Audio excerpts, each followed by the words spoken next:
the political career of E.V. Ramasamy Nayakar. See, why Nayakar he has already discarded in the Chengalpattu conference. But since he has the philosophy, since the research degree was registered in this name, he cannot leave it. So this book was seen by Periyar. It was given by 50 years ago by Isa Viswanathan. When recently we have invited, and next November our Raja is going to Australian conference of self-respecters and other things. There in the university, already Periyar has entered the National University of Canberra in Australia. So everywhere, Irshik book. So internationally Periyar is known. Why? Because self-respect movement is a very unique movement. How it is unique? Because it is very unique on many respects. It is still that movement swims against the current. It is easy to swim with the current. But Periyar's ideology is not easy to understand. Very simple. The whole of the world, everywhere, you cannot see a human being is born with a stick of caste and other superstitions. Here, after 78 years of independence, Periyar asked when he was alive, everywhere. My only question is, in India, where this is only problem, you say this is a Jnana Bhumi. Yes, it may be a Jnana Bhumi, but whether it is equal opportunities for all. My work, why is self-respect movement was there?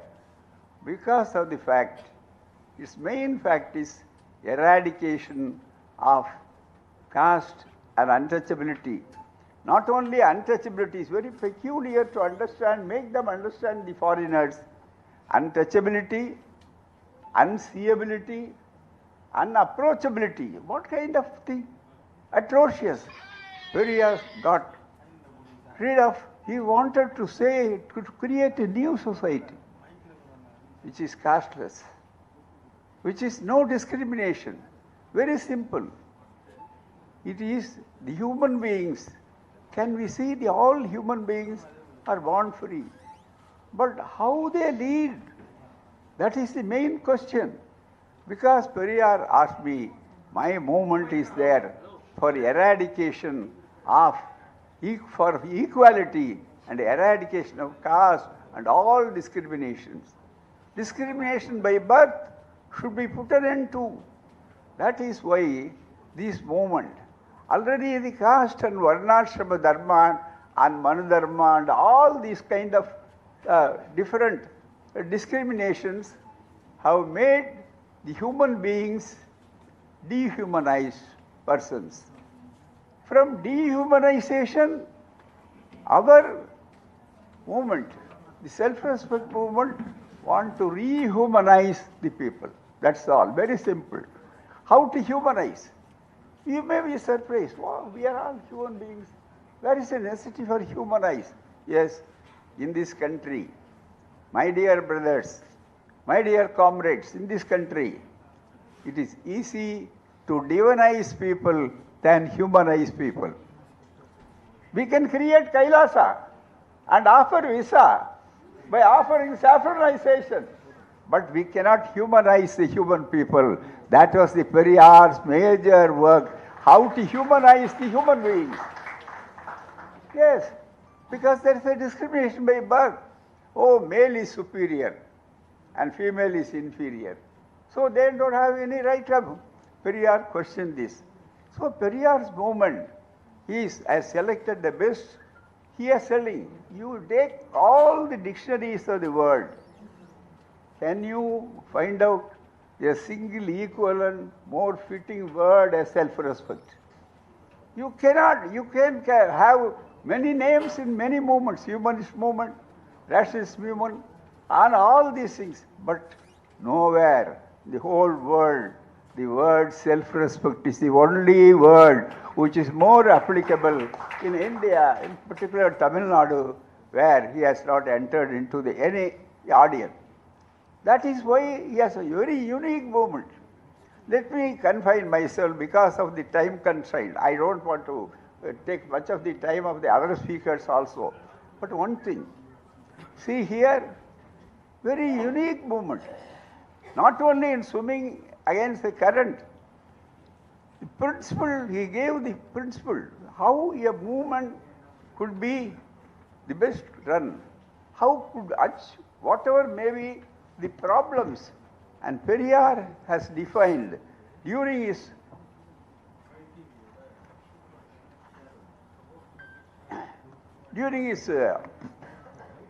explanation of how the movement is there to create the four important qualities where this more important. The four important elements, how a movement could be, one is self-respect movement's armory. We have already done it. Periyar, first, a movement requires an exemplary leader. Second, he has unassailable principles. Two. And third, the truthful volunteers of the movement. Fourth is, according to him, the honest propagandists. So all these four things. One is, first, the exemplary leadership, unassailable principles, and truthful volunteers, and honest propagandists. Periyar's armory consists of all these things. That is why it has become the more, very particularly, the more concerned and more people-oriented. Periyar always has gone and done. And very unique in the other sense also. One is, two, unique. How? Because principles came, then movement was arrived. Nowadays it is a very ridiculous people who start parties, they don't announce their principles. They don't know what are the principles. But Periyar put principles, then gives the party. There is very unique aspects. Periyar principles started where? Let all this, because this is an august audience, you will have to think. Periyar's first principle is, even before he started self-respect movement, the principles came first. And then later on, the movement's name, self-respect, was there. First, let me tell one example. When he was an ardent disciple of Mahatma Gandhi, he differed from Gandhi on the issues, on principles. When he wanted to say, no, let all the Arijan people, let them have some kind of separate well to drink. No, Periyar said, my dear Mahatma Ji, I am always your disciple. I beg to differ from you, because if you give well, separate well, if you give all kinds of facilities, but separate them, that is another, you are strongly putting the untouchability everywhere. So you are perpetuating the system. So let us have a common wall, common well, common thing. Even now there are walls of untouchability, protecting that. So Periyar's movement, even before it was born, the principles were found. Another thing I would like to point out from another quoting from Hindu centenary number.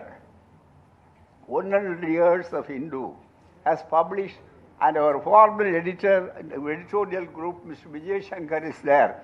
I hope you will agree with me. In that page 338, there was one very important. When Saran Mahadevi Kurukulam was discrimination and all these things, the common, it went to Gandhiji. One group says, no, there was discrimination between Brahmin boys and non-Brahmin boys. That should go because this is a national Gurukulam. And when we want to create a national Gurukulam, how could I have the discrimination and all these things? Then the matter went to the higher up. And Gandhi, what was Gandhi's solution? Gandhi said, no, it is better because let them have the same sitting, but by Brahmin cooks it will be done. Dr. Madurai Naidu, who was an ardent opposing the system, said even Periyar was hesitant how to oppose Gandhi and all these things in this. He was very supporting Madurai Naidu, then president of the Tamil Nadu Congress Committee. He said, no, it won't.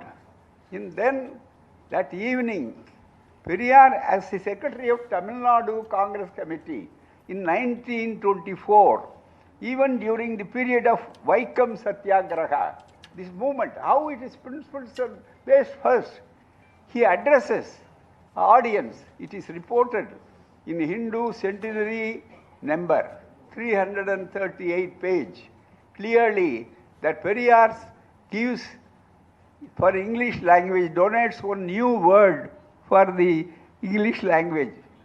If the caste question, this within quotation, to quote, if the caste question here is not settled in India before the Britishers leave this country, there will be only Brahminocracy. Hence, he has burned the Brahmin.